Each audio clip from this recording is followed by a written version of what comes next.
कब्रिस्तान का भूतहास गांव के बाहर एक पुराना सुनसान कब्रिस्तान था, जहां रात को दूर दूर तक सन्नाटा छाया रहता था। गांव वाले अक्सर कहते थे कि वहां रात में किसी अनजान आत्मा की चीखें सुनाई देती हैं। कहते हैं कोई भी व्यक्ति रात में वहां अकेले जाने की हिम्मत नहीं कर पाता था। रवि एक नौजवान लड़का जो इन कहानियों को अंधविश्वास समझता था।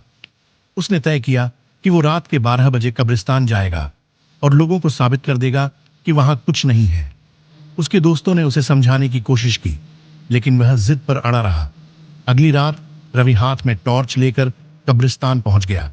रात का समय था, आसमान में बादल थे और हल्की हल्की ठंडी हवा चल रही थी। कब्रिस्तान में एक अजीब सी खामोशी थी। जैसे ही उसने कब्रिस्तान में कदम रखा, एक अजीब सी ठंडी हवा ने उसे घेर लिया। रवि धीरे धीरे कब्रों के बीच से गुजरने लगा। अचानक उसे अपने पीछे किसी के कदमों की आहट सुनाई दी। उसने मुड़कर देखा, लेकिन वहां कोई नहीं था। उसकी धड़कनें तेज हो गईं। फिर भी उसने हिम्मत बनाए रखी और आगे बढ़ता रहा। कुछ ही कदम बढ़ाए थे कि उसे एक बूढ़ी औरत का धुंधला सा चेहरा दिखाई दिया, जो एक कब्र के पास बैठी थी और उसकी ओर देख रही थी। रवि का दिल जोर जोर से धड़कने लगा।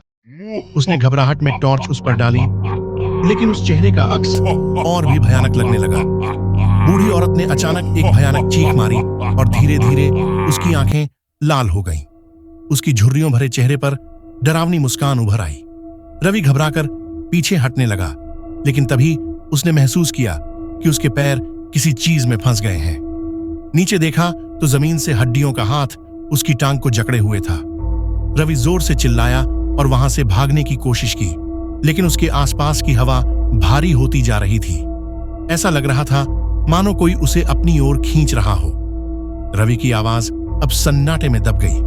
अगले दिन गांव वालों ने कब्रिस्तान के पास उसकी टॉर्च और फटी हुई शर्ट पड़ी हुई देखी। रवि का फिर कभी कुछ पता नहीं चला।